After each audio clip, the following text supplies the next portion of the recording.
This is Average Joe Finances Podcast, episode 13. Teach, Hustle, Inspire is not just like a saying. It's not just like an icon.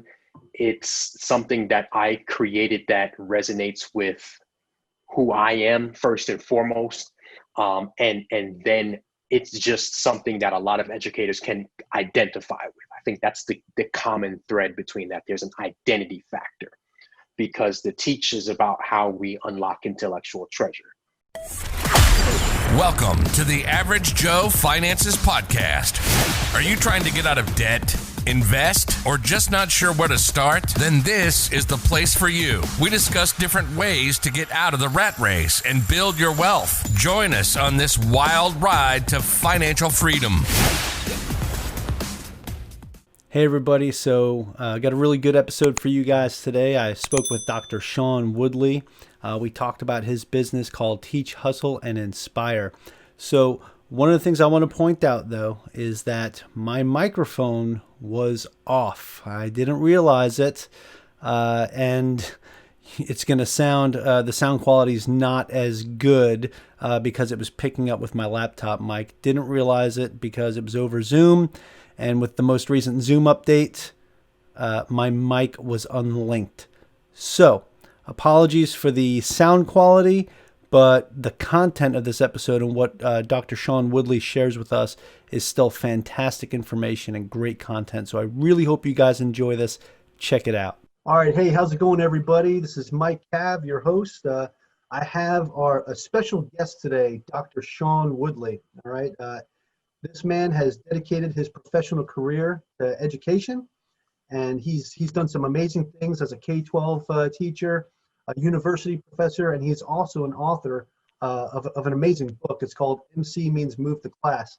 As an entrepreneur, he has taken this movement called Teach, Hustle, Inspire, and has done some amazing things. So we're bringing him on to share his story. I think you guys are going to get blown away. This is awesome. So Shaun, if you could please introduce yourself, tell us a little bit about you and what it is that you do. Absolutely.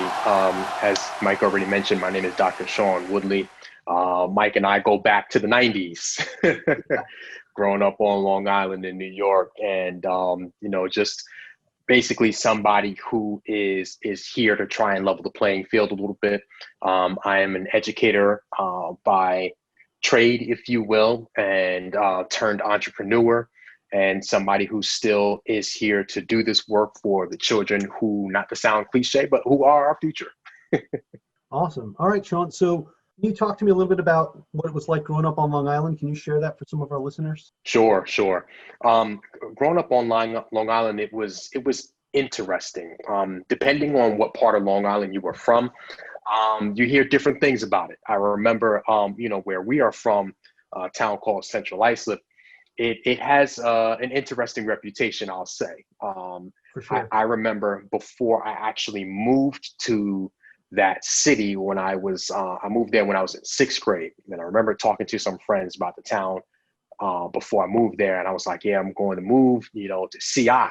And it was like, oh man, are you sure? Just be careful. I heard it's dangerous out there. And, just all of the different rumors and different things that you hear about how dangerous it is and how we need to be careful, gangs and all those stuff. And to be honest with you, some of that stuff was true, but it really was a matter of when you got there, all right, what kind of decisions are you making? Who are you putting yourself around? What type of company are you keeping? And I made it a point to make sure that I kept myself in good company.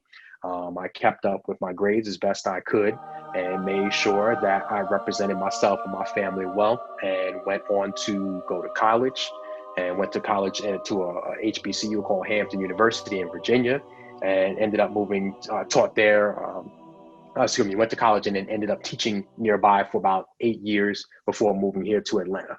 What's crazy is I don't know how we never linked up when you were down in Hampton. I lived in Hampton for a while.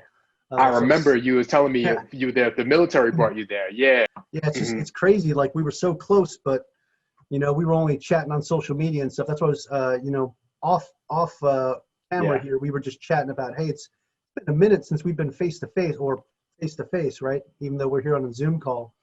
Yes. And I love this. I love technology. I love Zoom. I mean, I think this is fantastic that we're actually able to speak to each other and see each other face to face while being about 6,000 miles away, with myself being in Hawaii and you being down there in Literally. Atlanta. So it's Yeah. crazy. Hey, that's awesome. Yeah. And Thank this you has for been, sharing that. sure. And I was going to say, like, this technology has proven to be extremely useful during a time like COVID-19, where we, especially in the early phases when we were really, really social distancing, and like my family and I, we were staying here in this house and we left only to get food and water. And that was really about it. But otherwise, we took advantage of this type of platform to say hello to family and friends. And it eased that burden a little bit more. So definitely grateful for the forms of technology. Absolutely. As a matter of fact, a lot of schools out here in Hawaii are actually utilizing Zoom and doing a lot of classes that way, because we're actually getting hit with our quote unquote second wave. We've been getting hit pretty hard. So the state shut down completely for the first time since March, when it initially shut down. We were doing okay, and we had limited things opened. And now we're at a point where we're completely shut down again. And just this week, they started to open up a few things. It's tough, but being able to interact with some folks, thankfully, with technology has helped me keep my sanity a little bit, and and my family as well, because we get to connect with family and get on video chat. So it's been awesome. So have you utilized this besides talking with family? Have you utilized anything like Zoom for anything with your business? Absolutely. And it has allowed me to kind of maintain and actually flourish a little bit more than I would have anticipated going into a global pandemic, because the nature of what I do as a professional with my consulting firm is I travel around to schools and school districts, and I work with a lot of urban and culturally diverse schools and communities. And I would go in and train the teachers on, depending on what the needs are, anything from classroom management, student engagement, and motivation practices. Now, bring in March 2020 with the global pandemic hitting, all of that definitely took a screeching halt. I remember being in the airport traveling back from Florida. I was working with the school district in Jacksonville, and it was kind of at that time where it was like, this is starting to look really, really bad. And it wasn't, but it was still very much on everyone's mind. And I was just in the airport, I'm wiping down the seat and kind of trying not to touch anything on the airplane and those types of things. So and then, fast forward a week later and the entire state and Georgia shut down. So, going into this, I kind of felt like, all right, well, this is definitely going to put a dent in things business wise, but this is the time for me to, number one, be grateful for that I have my health and I have my family here with me, and where I can be here, keep an eye on them and make sure that everything is pretty much cool and copacetic.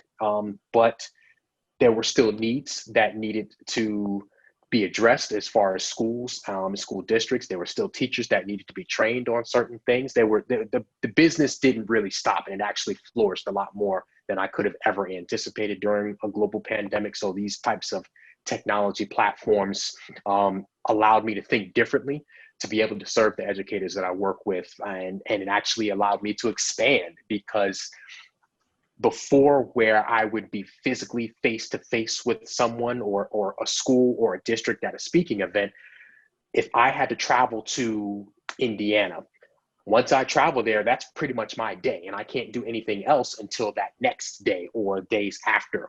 Using these forms of technology allows me to be in many different places in the same day. I can do one gig here, 30 minutes later be somewhere else, an hour and a half later be somewhere else. So it's been a bit of a blessing in disguise. Fantastic. Yeah, that, as a matter of fact, earlier today, I was actually interviewed for someone else's podcast.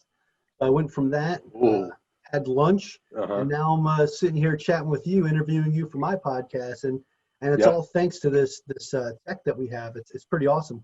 One of the things that I like that you're talking about is how you were able to utilize this technology to not only maintain but even flourish a little more. Hmm. just because of the fact that you were able to be in so many different places at so many different times. And I Yes. think the key thing that you said that really resonates with me is that you had to think differently and Yep. expand. And by doing Hmm. that, I mean, you're sitting here building this empire. Shaun, I mean, that's amazing stuff.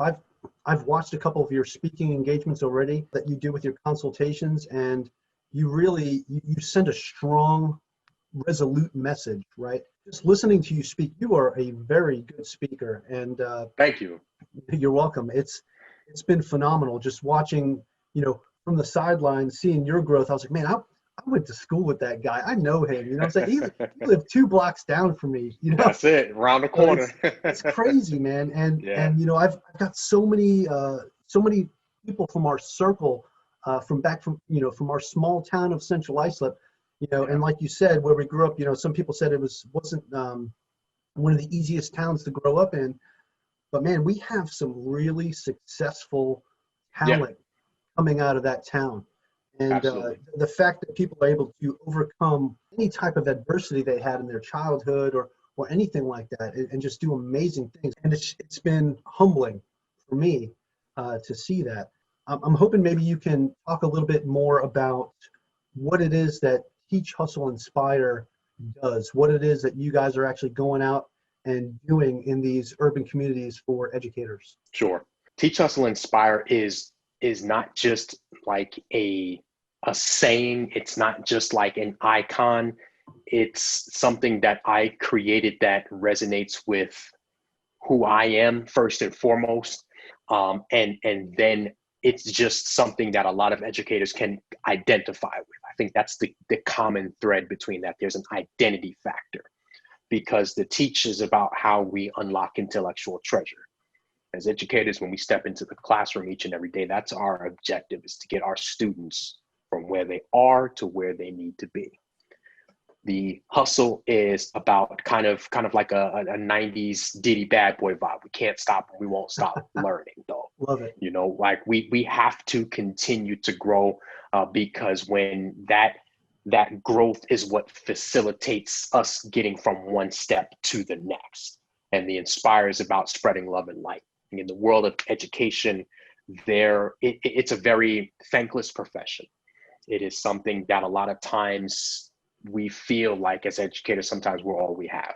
And so we have to be intentional about spreading that love and light. It's a profession where we are so used to giving, like we give and we give and we give, and oftentimes we don't take the time that is necessary to put back into ourselves. So we have to be sure that we're cognizant of that. Teach, Hustle, Inspire, serves as a beacon for urban and culturally diverse schools and communities where there's an imbalance in student achievement. What happens is a lot of times when you take white students and then you have students of color, and a lot of times from pre-K, kindergarten, and as they matriculate up first grade, second grade, third grade, all the way going forward, what starts to happen is you have white students that achieve at certain levels consistently. This is backed by the research. But then on average, and depending on where you go, and especially in urban and culturally diverse areas, it's more significant. But while white students go up, Black and brown students, they kind of don't, and sometimes even regress. And that's called the achievement gap. So there's a gap literally in achievement of one race versus the others. And it's trying to really help educators understand what it is that they need to do differently to reach Black and brown students, to help them achieve at the higher levels that they are capable of, just like their white counterparts. What happens a lot of time is that when we go to college and we're taught to be educators, we're taught really only one way to teach. But what the research will show you is that one way to teach, and I'm generalizing here very much so to make a point, but that doesn't work for all students. Like we're taught in a one size fits all fashion to teach students, but that doesn't work for everybody. And the research shows that. That's why you have these significant gaps. And what happens is now, because when you have students that are not achieving at high levels, you have breeding grounds for behavior issues. You have breeding grounds for misdiagnosing of learning disabilities. You have breeding grounds for boredom. You have breeding grounds for student dropouts. All of these things can be in some way, shape, or form connected and or traced back to that. So when we go into schools and school districts, we are first and foremost trying to help teachers to be able to understand that they have the capabilities to reach and teach those students. Here are the tools that you need to use. Here are the strategies that you can use. And there's a lot of layers to it, because it's not just about teaching the students. There's the mental wellness part of it, because teaching is a stressful profession. There's also really the balancing part about what you do outside of the classroom and how that relates to inside of the classroom. There's a community aspect of it, because these are not just things that you learn in one session. This is continual growth about that. You won't stop learning. So having that community aspect and that community support helps to facilitate that growth, because it's a lot easier to grow when you grow with others. So there are a lot of layers. There's a lot of intersectionality between what we do working with a lot of teachers and students in different schools and different school situations. I wholeheartedly believe that regardless of what you hear and what might be said about teachers, it is a tough profession, no doubt about that. But I wholeheartedly believe that anybody that stands in front of those children wants to be there. The struggle comes from not having the tools to properly do with what you've been assigned to, if that makes any sense. Absolutely makes perfect sense. And I wouldn't think that anybody would take on that profession as an educator and not want to actually be there.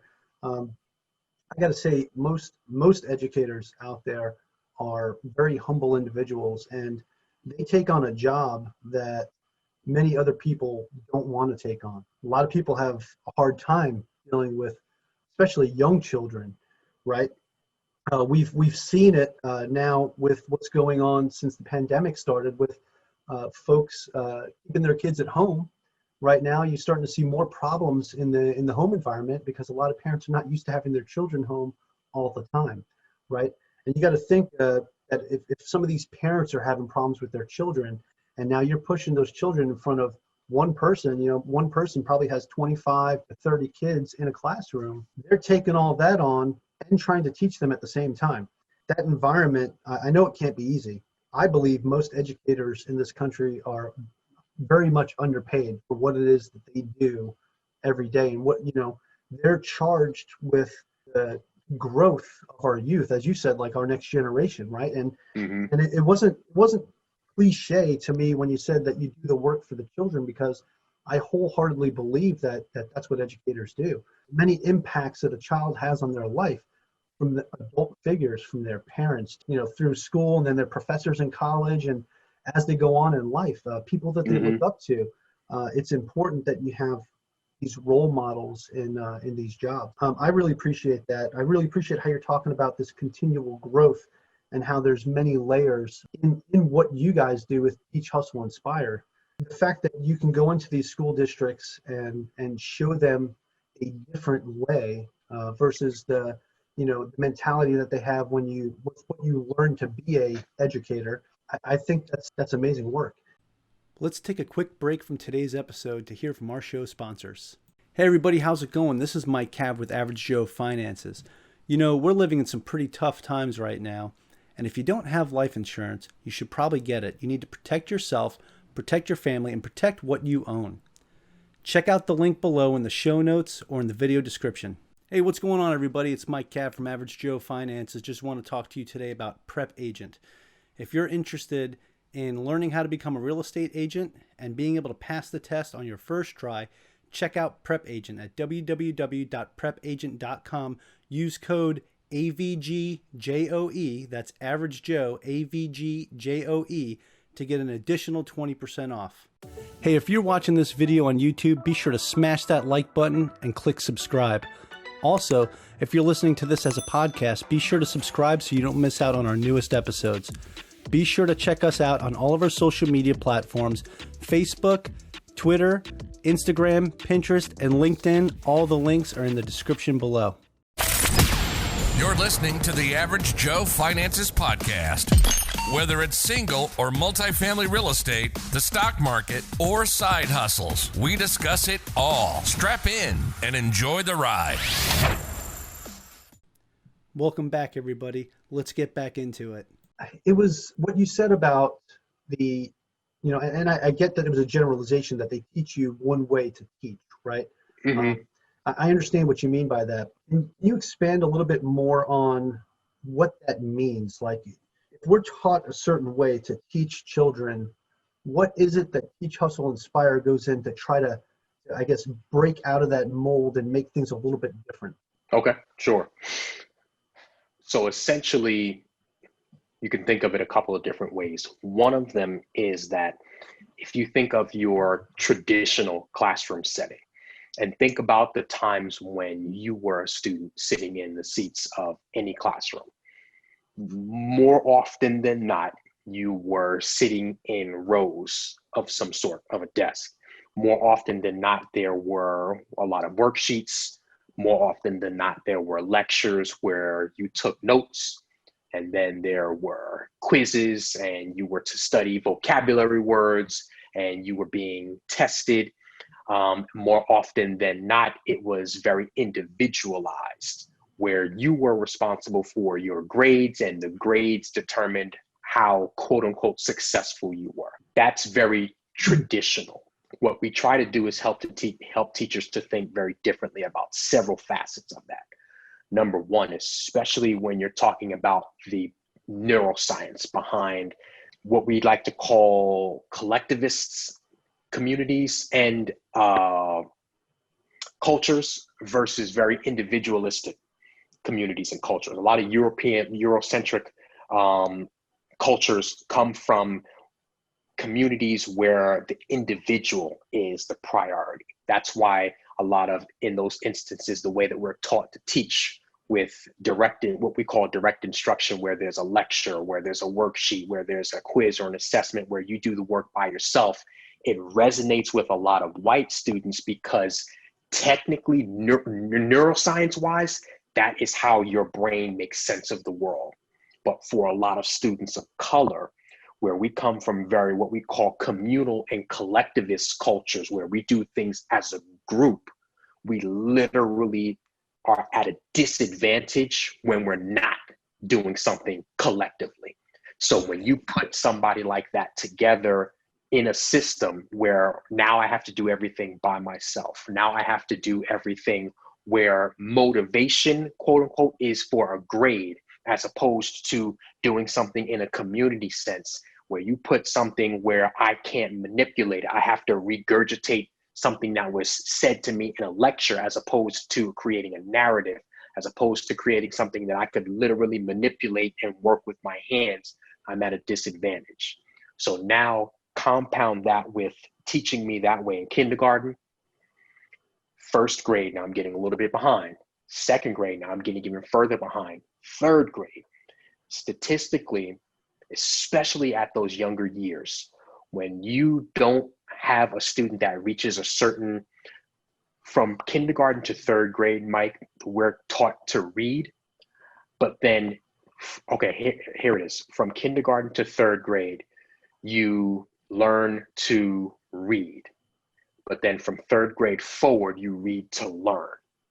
So now if I don't have the necessary tools by the time I'm in the third grade, when I, from going forward from that need to read now to learn even further, I'm not only at a disadvantage, now it inverts. So now I'm plunging, statistically making me more likely not only to not achieve and succeed, but to drop out, because what's the point?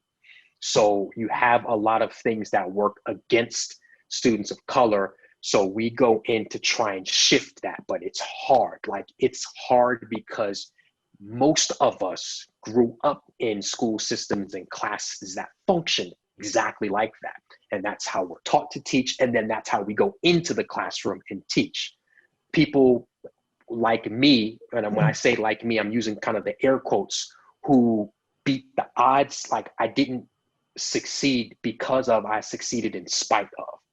When there are entirely too many people that look like me, unfortunately, who didn't have the necessary tools and the resolve and the grit to kind of make it through those things, when they very easily could. I don't want to say very easily could have, but under different circumstances may not have dropped out.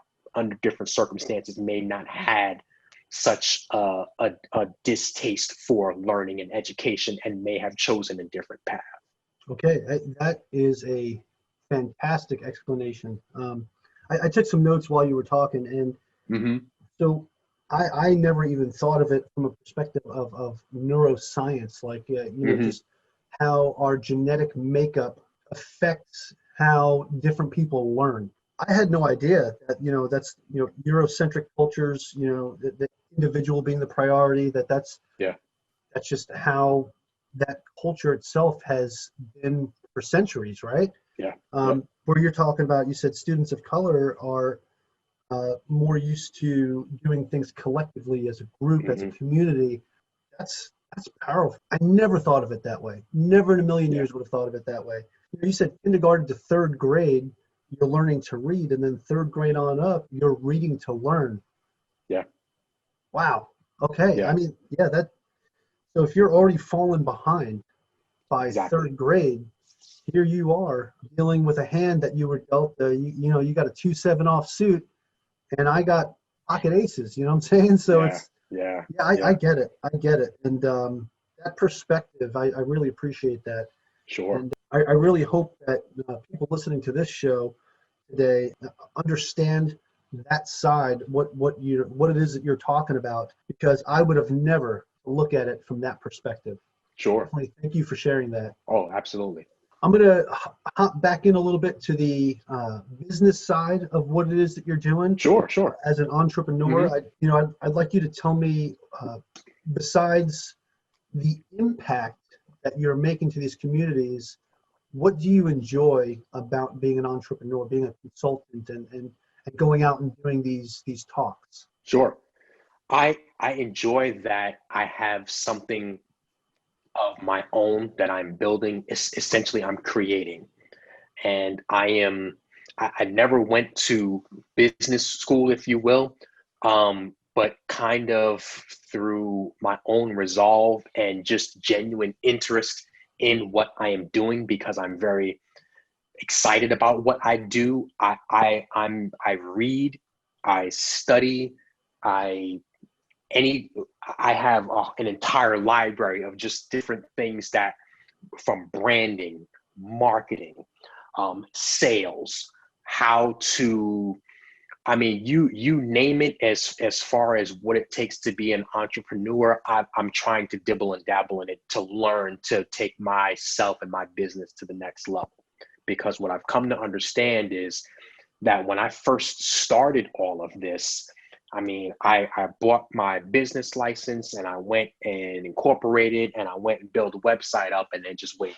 And what I found out was nothing happened. Denied. Like you have this not knowing any better out of my own ignorance. You feel like, all right, I'm in business, and you kind of wait for the phone to ring, but you don't understand, at least at that point for me, that now you have to go out and let people know what it is you do and how you can serve them. You have to let people know this is the value that I can bring. Here are some of the results that I have gotten. Like, I had to learn all of that through trial and error.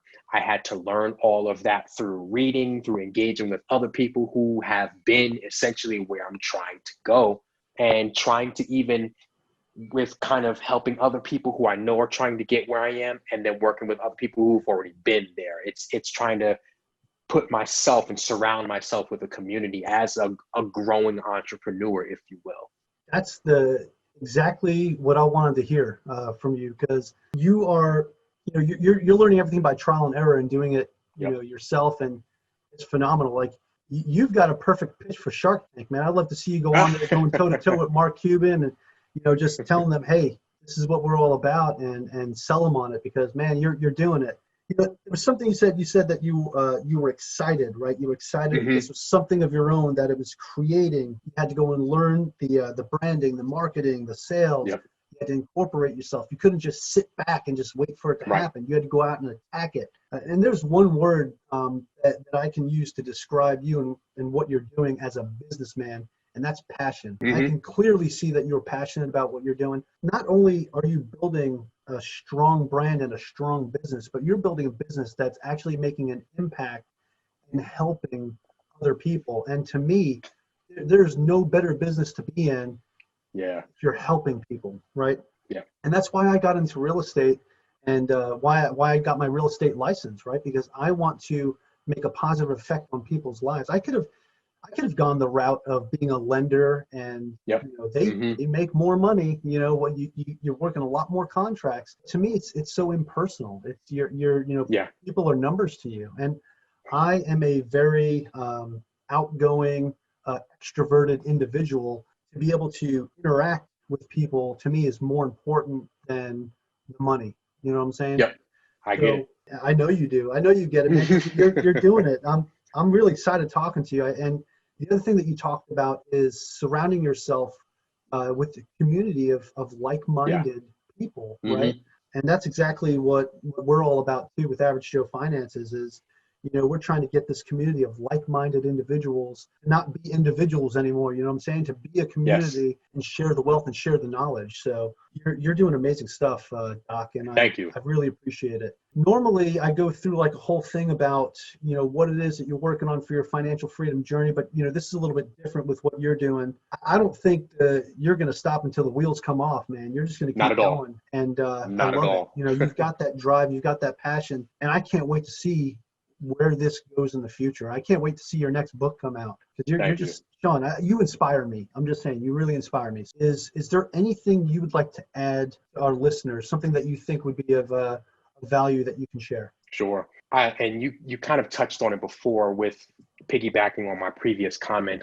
I think it is just so important that when you're on the road to building something, whether you are building something of your own, whether it is that you are adding or contributing to something that is already existing, but now taking it to the next level, like that level of passion has to be combined with that level of impact, because you can, like you've already mentioned, there are a million and one ways that you can be an entrepreneur. There are a million and one ways that you can make money.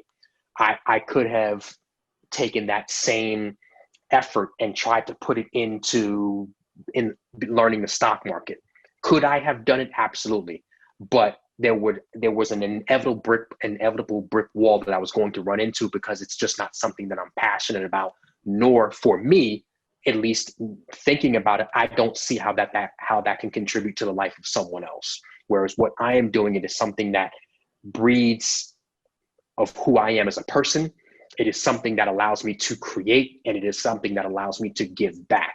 So that is like, just in essence, a perfect storm for me to keep learning, and want to keep learning.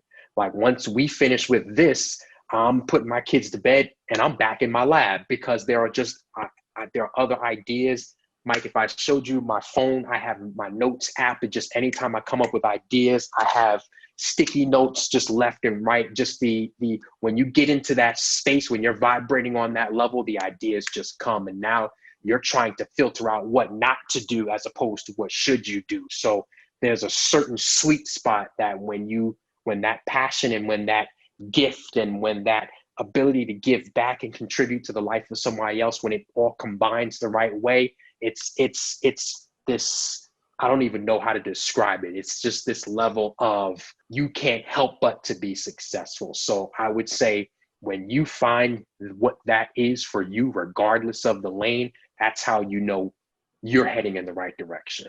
Fantastic. That's good stuff. I feel you on the whole notes thing. I got my notepad that I keep with me, and I use Evernote.